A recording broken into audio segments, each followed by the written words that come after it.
kining atong ebanghelyo mao ni ang famous kaayo nga istorya sa Bible, the Good Samaritan.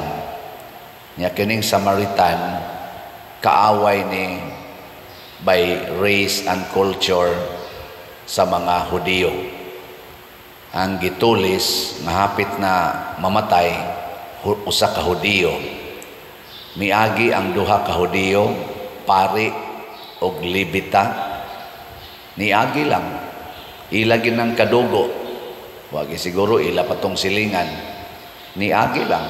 Wagi yun mutabang. Apan kining Samarianhon nga dili gyud unta ang ayang mutabang tungod kay kaaway man sila by race, pero doon na siya kasing-kasing nga Diyos nun. Mo nang gigamit ni Jesus ang maong pasumbingay. Kining kasing-kasing nga Diyos nun, mao ni ang tinuod nga kamaong mohigugma. Pero kanang kasing-kasing nga tawhanon, di na kamaong mohigugma. Giing na ang imong tupad. Lingi aing na kanang imong kasing-kasing kamao nang mohigugma.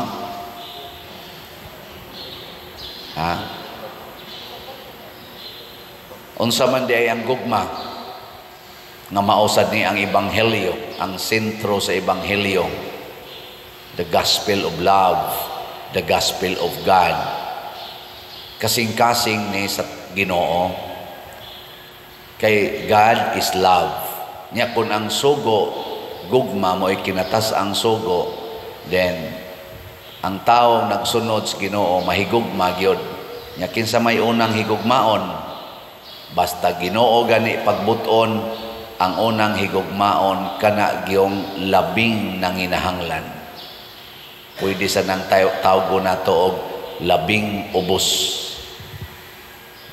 Katong gi-announce ni Father Alex Kula nga anawim ang mga kabus, mga sinalikway, mga biniyaan, mga gidaog-daog, mao nay angay higugmaon.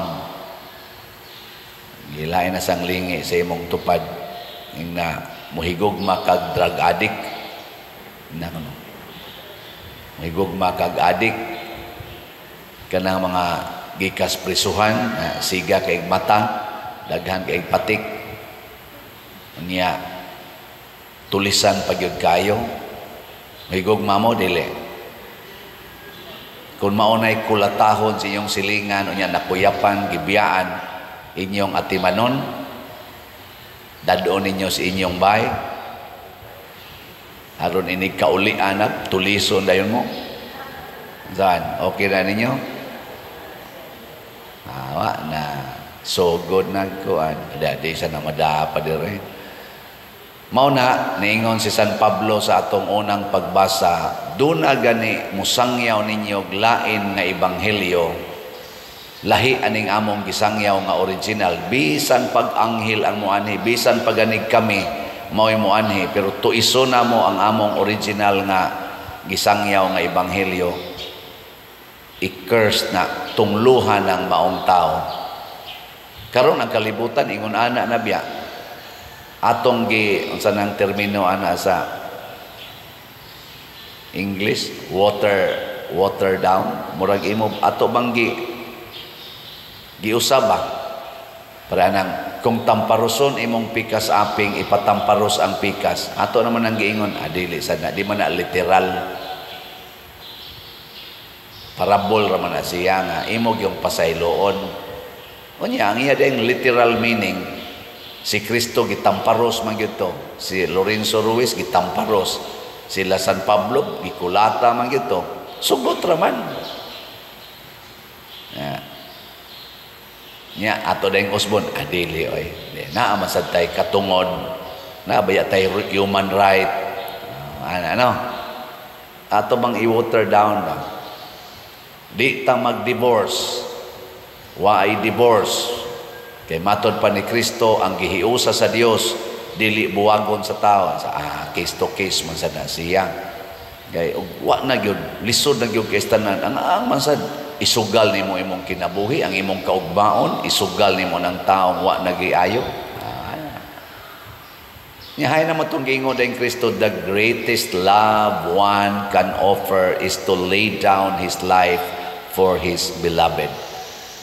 Ang labing dakong gugma nga ikahatag, ikapakita sa usa ka tawo mao ang pagpakamatay para sa iyang gihigugma. Asa naman to? Wa na.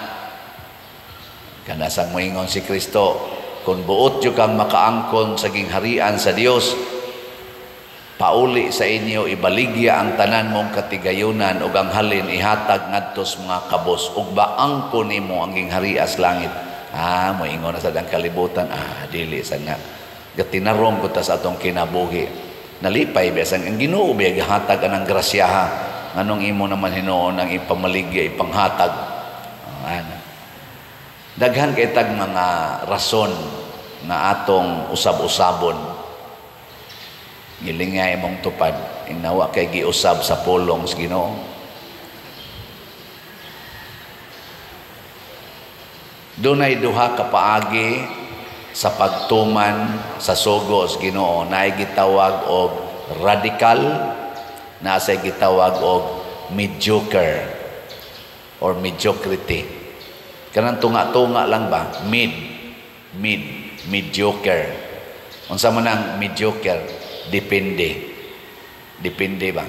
Unsa man ang radical? Og unsay gisulti, tumana gyud. Kinsa ninyo dinhi ang moingon, ako Father, radical akong pilion sa pagsunod sa Ginoo. Taas ang kamot.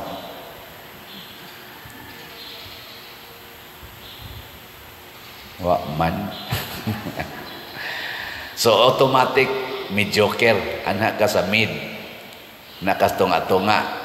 Niingon si Kristo, kung dili kayo kainit, dili sa kay kabugnaw, isukat ka. Kung dili ka yes, dili sad ka no, iya kasiyawa. So ang mediocrity, mauna siya'y makapa-imperno. Ang radical, mauna'y makapalangit. Muna sa pagampo sa Santos nga Rosario, ang mga Kristiyanos, sa dihang nakig-asdang sila sa ilang kaaway, tanaw nila pildi gid mi ani, katong Battle of Lepanto ba? Pildi gid mi ani sa kalidad pa lang sa barko nga gigamit nga igugubat, dihado na gyud ang mga Kristiyanos. Og sa mga tao sa gidaghanon sa sundao, dihado na gyud. Makig-away ta o mo-surrender? Matod pa sa mga Kristiyanos. Makig-away ta o mo-surrender? Og mo-surrender ta, ilan ang sakupon ang tanan natong teritoryo, malusno ang simbahan sa Europe. Og ang simbahan kay awap aman to kaayo mo spread gyud whole world, o pamgiting ito kaabot diri kay 1571 ang nakaabot ating ito diri. Malusno gyud kay sigihan naman tog lotos og makuha na ang stronghold. Ang stronghold biya nato diha biya sa Europe. Saman mo surrender o magpakamatay tani. Ingon dayon sila, murang si Pope sa tingana to sa Papaha, Pope Pius the Fifth, ningon siya, musokol ta atong ipakita nga wa ta magsalig sa atong tawhanong katakos, misalig tas Ginoo. Ang tanang Katoliko, bisan pagwa din is Europe, iyatong gi-announce, magampo sa Santos nga Rosario. Hastang mga sundao, magampo sa Santos nga Rosario. Ug makig-asdang ta, dili tungod kay ato silang patyon, kay galagot ta nila, kung dili atong ipakita nga ang kusog sa Ginoo naa nato, dili ang kusog sa tao. Ug tuod man, mautoy pinakadakong defeat nga na-experience sa Ottoman Empire. Daghan kay sila mga gipang-conquer nga mga gingharian o mga nasod. Dito sila naka-experience og grabe kayo nga defeat. O gikan ato nag-anam gid sila ka weekend. tungod atong murag uwaw unya nakaingon sad sila dili man dayta invincible, mapildi man dayta. Nya gibutang dayon sa comment nga dili to siya gubat gyud nga pinatyanay kung dili it was more on moral and spiritual battle. Kana bang ang atong dako og lig-on kay kaaway dinis kalibutan mao man gid ang yawa. Ilingay mong tupad ing nakabuntog ka sa yawa gahapon ba kabuntog ka sa yawa, wa ka makayaw-yaw, wa ka makahunahunag dautan, wa ka makahunahunag makabuhat o mga laway, wa ka kapamakak gahapon, wa ka masuko. Maigo nga ni taani sa ito pa buntog na ta siyawa nya kusog ra ba kitang mingon tao ra man kita father, tao ra man kita bisan gani kana bang kita ba kitang nagsimba karon dire ato man ang gamiton tao ra man ta di magina nato malikayan saon magid makasa magita kay tao ra man ta mo surrender na ba mo surrender pagampo sa santos nga rosaryo. Unya puyi og sunda ang mga misteryo sa santos nga rosaryo. Og dili ka makapuyo anak karon ugma, og di pa gyud makaya ugma sunod ugma. Sige gyud puyo ayaw paghunong sa pag-ingon. Haw man kita, masagdi kita kayaw-yaw ng mga buangon kay nang sa man gyud. Ana, ayaw. Pakigubat mo nang kakpabitaw dinhi gi-promote gyud ana kong Legion of Mary. Congratulations mga Legion of Mary kay gubat ginang Legion of Mary mura kunog kasundaluhang hinanay alang sa gubat pero gubat nga espirituhanon dili lawasnon. Gubat ba maura sad na ang atong kalisod kining mga sala nga ni aron sa atong nasod karon ting eleksyon na ra ba gimok na sag maayo ang mga makasasala ang atong mga leaders kunuhay nga nang-apply aron atong pilion mahimo na silang tanan nga murag mga karnero silang tanan magsulob na silang karnero nga nindot jud kay sila tan-awon mura sila og concern kaayo natong tanan hala adto gina sila sa labing ubos katong mga hugaw mga pobre mga tuas bukid tuas mga sanang ilang tawag sa Tagalog liblib. Adto gina sila dito, mangaon, motipon dito kaon, kuno pa picture-picture, tabang anang mga tabangonon. Maglisod na tag-ila. Kung kinsaani ang tinuod kay pulos naman sila karnero. Pero daghan dihang nagmaskara. Wa gay siguro ang tanan nagmaskara. Mo nang ayaw kumpiyansa. O kung saon man nato pag siguro na kining tawhana posible nga tinuod gyud ni siyang karnero mo nang tawgo nato og tan-awa ang track record i-background check bisan gani sa mo-apply kag kompanya kuhaon man dentong imong mga previous employment nya i-investigate ang imong track record unsa may natabang nila sa atong nasod sa ilang paglingkod kay kasagaran na nila nakalingkod naman sa posisyon unsa may ilang nahimo nga matan-aw nato nga hangtod karon nakahatag og kaayuhan sa atong nasod kay kaning ebanghelyos Ginoo nagtudlo ni nato pagbuhat og maayo ngadto sa atong katilingban dili sa kaugalingon pero mao gani nanaghan ang ilang bahandi mao gani nanaghan ang ilang mga kahilayan ang ilang mga bisyo samtang naglingkod sila adi na lang sana nato pilion na naman nya ang nakanindot karon kani nga maong eleksyon naa natay social media tinuod na daghang mga trolls diha pero sa sige ginatong kuan na magi consistent natong makita kay mao man ni nakanindot karon kay dili naman ta mataptapan kaayo kay naa may mga daghan kaayong gibutang gakatag na diha kamao lang tang mo check sa mga genuine o dili genuine pero my point is tanawa ang track record. Lingi ay mong tupad. Pangutan ay na, kumusta imong track record? Unsa may imong agi? So far ba, karon? Tiwasono naman ka. Ang uban, kumustang imong agi? Gasigi ba lang kag pangayo sa Ginoo?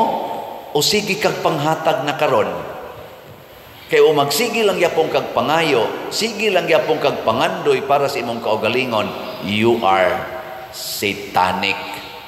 Yawanon ka. Mapahimuslanon ka. Pero gasigi na kag panghatag karon, sige panghatag samas gibuhat sa mga apostoles, gibuhat nila ng Mama Mary, gibuhat sa mga santos, nga wa na sila paghunahuna silang kaugalingon, wa sila mahimong dato dinis kalibutan.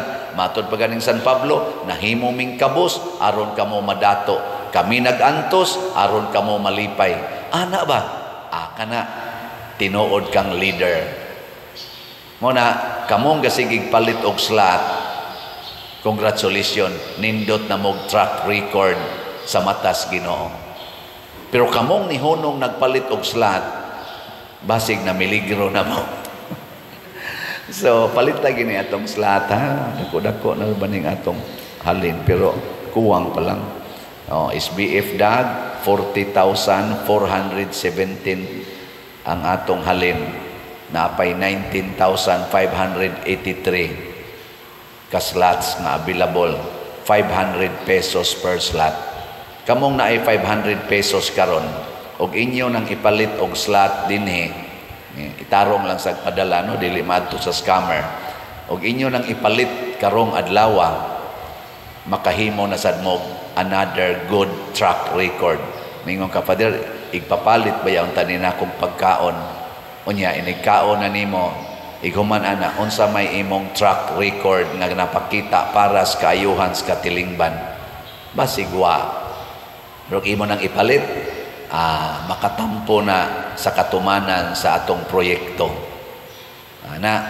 Niya ang atong CTU kaning atong gamiton ros kapistahan o sa panghatag, nakapanghatag naman tag mga bugas, 32 ka chapels na to, mga 3,000 ka pamilya ang atong tagaan ani. Ato pa nang i-account og pila na atong natagaan ka pamilya. Nanatay halin nga 19,912 ka slots, nya 50,088 slots pa ang available sa CTU Tag 100 pesos ra gid ni. 100 pesos. Ang tao nga naningkamot, paghatag, pagpalit ani 100 pesos, bisag kada adlaw pa makapalit siya. Kung maningkamot lang. Nya mingon ka, mamatay sa kuha na, Father, naa kay good track record, namatay kas pagsigig hatag. Mauni ang kinaiya sa Good Samaritan. Ang iyang tumong, biyahe. Pagkakita niya sa iyang kaaway nga hapit na mamatay, mihunong siya. Iya usang gi-cancel ang iyang biyahe at least for 24 hours. Og iyang giatiman kadtong iyang kaaway nga hapit na mamatay. Iya pagyong gidala sa usa ka balay, iya ditong giserbisyuhan og overnight. Niya pagkahuman ibiyahe siya pagkaugma, iyang gipiyal sa usa ka caretaker, gisuhulan niya o iya pagyong giingnan, kung kuwang kining akong gihatag at imana lang gid siya, ilista lang ang kuwang kay inigbalik nako, taplan tika. Pasabot, gilahos gid niya babagatiman ang iyang kaaway, dili lang nga naulian, kung dili giayo gyud.